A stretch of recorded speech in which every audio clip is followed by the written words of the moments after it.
Hello everyone, myself Shivam. We are on the C question of the current Code Forces round 637. So let's start our question. Say and the strain generator. In this question, we have been given a permutation sequence which is generated by this formula, and we have to check is the given permutation is correctly generated or not. If yes, then we'll print out yes, otherwise we'll print out no. In these type of question, these are difficult to understand, but when you understood it correctly, it will be very easy to solve it. So I'll read the main algorithm from here on. We have to calculate Rj for all j, and we have to calculate count t. By calculating these two, we'll decide is the position of the given number in the given permutation is correct or not. Let's see is in an let's see this in an example. So here we have a permutation like this and we have a position like this. For Rj, at every step, I forgot, at every step we have to calculate these two, Rj and count. So we have n numbers, so we have n step. For the first step, that is I equals to 1, we calculate Rj. Rj is nothing but position available from I to n, and the index which is minimum in all these position is the value of that Rj of I. So for the first, we'll consider from 1 to n, and we see 1 is the minimum, so for the first it is 1. For second, we calculate, we see positions, all positions from 2 to 6. Initially our permutation is suppose empty, so every position is empty right now. This is the given permutation, but for checking we consider initially our permutation is empty, there is no number filled, and so we'll get Rj like this 1 2 3 4 5. Every number will be minimum in its position. Count t. Count t is nothing but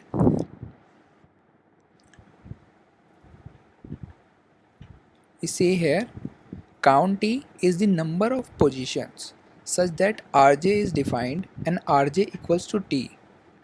So for t equals to 1, we see how many Rj are defined.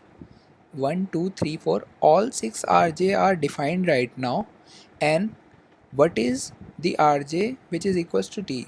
Here t equals to 1 and we get only one Rj which is equals to t. So for t equals to 1, it is only 1. Similarly, for t equals to 2, there is only one number. For t equals to 3, there is only one number. We fill likewise this count number. So we decide the position by the maximum. The max of these all numbers should be the desired position of our current element. As you can see, all numbers are equal right now. So our current position can be any of them. In the question, the 1 is filled at 4th position. So it can be filled at 4th position. Yes, it is available. So after this step, 4th position is occupied. Now let's check it for I equals to 2. For I equals to 2, Rj, we check from 1 to 6 how many positions are available. There are 5 positions available and 1 is the minimum, so it is 1 for 1, 2 for 2, 3 for 3, but 4 there are only 2 positions available and minimum which are 5. So we write it 5. For 5 it is 5, for 6 it is 6. So here we see a change in Rj. As the 4th position is occupied, so the minimum of Rj of 4 will not be equals to 4 but will be the next empty position. So when we count the t, how many Rj equals to 1, there is only 1. How many Rj equals to 2, there is only 1. For 3 there is only 1, but 4 we see there is no Rj for 4, so here we put a 0. And for 5 we see there are 2 5, so here we put 2. And for 6 there is only 1 6, so here we put 1. So our next required position that should be filled should be 2, as 2 is the maximum of all count element. So we'll fill the fifth position, as 2 is maximum, so we have to fill the number in the position which have the maximum count t, that is 5. So we'll put the second number, that is 2. We check 2 is there 2, yes it is 2, that means that our permutation is still correct. Now we'll check for I equals to 3. Likewise, for I equals to 3, when we have two positions filled, for 1 the minimum is 1, for 2 minimum is 2, 3 for minimum is 3, but for 4, now for 4 we have only 6th position empty, so 6 will be the minimum position that is empty right now for I equals to 3, for 5 as well, for 6 as well. So in count array we'll get 1 1 1 0 0 and 3 sixes. So our next desired position should be 6. We have to fill the next element 6 at 6th position, that is we have to fill 3 at 6th position. We check, is the 3 is 6th position, yes it's in 6th position. Likewise we again count it for I equals to 4 in similar manner, and we get to know that for 4 every positions of its previous element, since 4 is at this position and positions available for 4 are equally distributed in all the starting position, that is we can fill 4 in all the starting positions. Anywhere here we can fill 4, so we choose any number. We see where the 4 is filled. 4 is before 1, so it is valid, yes it is valid. We'll take this position for 4. For I equals to 5, we again calculate Rj. Now the third position is also occupied, so Rj equals to 1 2 and all crosses, then count will be likewise. So for 5 we can put it anywhere in the given question. The 5 is at first position, so it's okay for us to put it 5 here. For I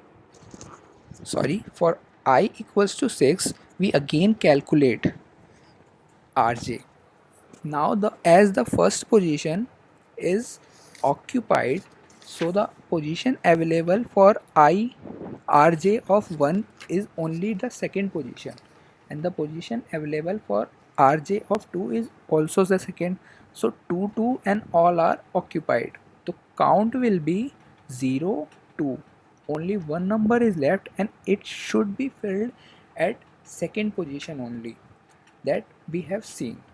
So after deducing this all thing, we have observed that we get a permutation like this, in which we will get an increasing order of numbers. If a number is placed and there exists a number which is just before it, then the current number should be placed just after it. Example, when the current number is 2, we check if 1 is already placed, and if yes, if placed before the last position, then 2 should come right after it. That means if we want to put 2, we will check where the previous number, that is 1, is putted. If it's not in the last place or somewhere from here to there, then 2 should be right next to 1, so that our permutation can work fine. When the previous number is at a location where you can't place your current number, that is no number after the position of previous number is available, then the current can be placed at any empty position, just as we see in the case of 4.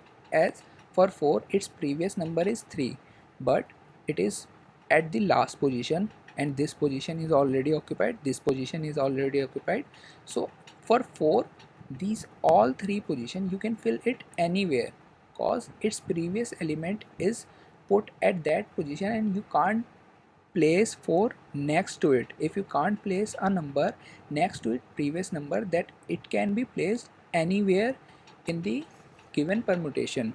That's all the crunch you need to solve this problem. That is, if a number can be placed to its previous number, then it should be at its previous number, otherwise it can be placed anywhere in the array.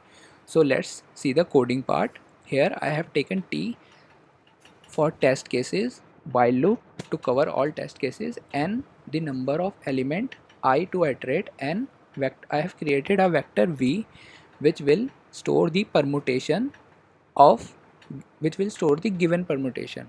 I have taken a rule vector taken which will give me is the position already occupied by some number or not. I have initialized this false as all the positions are empty initially. I have taken one hash map name as m which will store the number and its desired position. I have taken one base indexing. So for 2, hash map will store for 2 key its value should be 1, as 2 is placed as first position, 3 is placed as second position, 4 is placed at third position. Likewise the map will store it likewise, number and its position. Now I have initialized a count variable and an f variable.